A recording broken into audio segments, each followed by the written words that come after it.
நீங்க பார்க்கணும். ஆண் பணியாளர்களுக்கு ஆடைகளை களைந்து காட்டும் பெண் முதலாளி. புதிதாக வேலைக்கு நேர்காணலுக்கு செல்லும் போதே அதிர்ந்து போகிறான் சேன். பிரபல கட்டுமான அலுவலகத்திற்கு வேலைக்கு விண்ணப்பிக்கும் சேன் மிகவும் பிரபலமான மற்றும் உயர்தர வேலைப்பாடுகள் கொண்ட அந்த அலுவலகத்தில் 2 போட்டித் தேர்வுகளை வெற்றிகரமாக முடித்துவிட்டு கடைசி நேர்முக தேர்விற்கு வந்து சேர்ந்தான். அவனுடன் சேர்த்து 6 பேர் அந்த போட்டித் தேர்வில் கலந்து கொண்டனர்.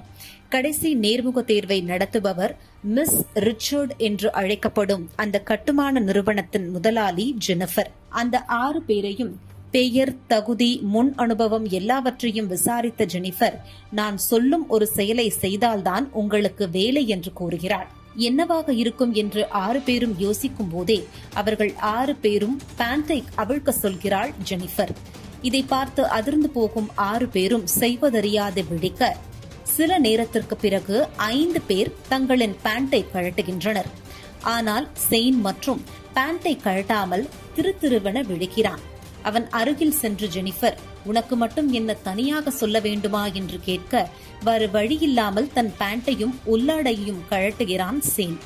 6 பேரையும் மாறி மாறி பார்க்கும் ஜெனிஃபர், இந்த 6 பேரிலேயே உனக்குதான் நிறைய முன்னனுபவம் இருக்கும் என்றும் உன்னை தேர்ந்தெடுக்கிறேன் என்று சேனை அந்த நேர்முக தேர்வில் தேர்ந்தெடுக்கிறார். இது என்னடா வித்தியாசமான நேர்காணலாக இருக்கிறது என்று குழம்பி போய் வேலையில் சேர்கிறார். தன் உடன் பணிபுரியும் மற்ற வேலையாட்களிடம் நேர்காணலில் நடந்ததை கூற, இங்கே தேர்ந்தெடுப்பவர்கள் அனைவரும் இந்த பேண்ட் டெஸ்டில் பாஸ் பண்ணித்தான் தேர்வானவர்கள் என்று கூறினார்.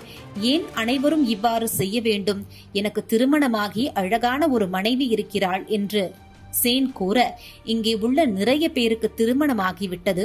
இருந்தும் ஜெனிஃபர் தரும் நல்ல சம்பளத்திற்காகவும் போனஸிற்காகவும் இப்படி எல்லோரும் வேலை பார்க்கிறார்கள் என்றும், அதைவிட ஜெனிஃபர் மிகவும் ஹாட்டான பெண்மணி என்றும் கூறுகிறான். மேலும் ஒரு கேலண்டரை காண்பித்து தினமும் ஒருவர் என்று டைம் டேபிள் போட்டு இரவு மீட்டிங்கில் பாஸை கண்டிப்பாக சந்திக்க வேண்டும் என்றும் குண்டை தூக்கி போடுகிறான் சக ஊழியர் ஒருவன். வேலையை பேசாமல் விட்டுவிடலாம் என்ற நோக்கத்திலேயே அலுவலகத்திலிருந்து வீட்டுக்கு கிளம்புகிறான். தன் கர்ப்பமான மனைவி உற்சாகத்தில் இருப்பதை அறிந்து வாயடைத்து போகிறான் சேன். உற்சாகமாக இருக்கும் மனைவியிடம், ஒருவேளை இந்த வேலையை விட்டு நான் போனால் என்ன செய்வாய் என்று கேட்க, அவள் முகம் மாறுவதைக் கண்டு வருந்தி அந்த வேலையை தொடர்வதில் உறுதி கொள்கிறான். ஒரு வழியாக கேலண்டரின் ஒரு நாள் அவனுக்காக வருகிறது. அந்த நாள் இரவு தன்னை தனியாக சந்திக்க வேண்டும் என்று அழைப்பு விடுக்கிறாள் முதலாளி ஜெனிஃபர். என்ன செய்வது என்று யோசித்தவாறே ஜெனிஃபரை தனியாக சந்திக்கிறான் சேன். அரைகுறை ஆடையுடன் அவனை வரவேற்கும் ஜெனிஃபர், நீ மிகவும் அதிர்ஷ்டசாலி. வேலைக்கு சேர்ந்த 2வது நாளிலேயே CEO வேலை உனக்கு கிடைக்கப் போகிறது என்று கூறினாள்.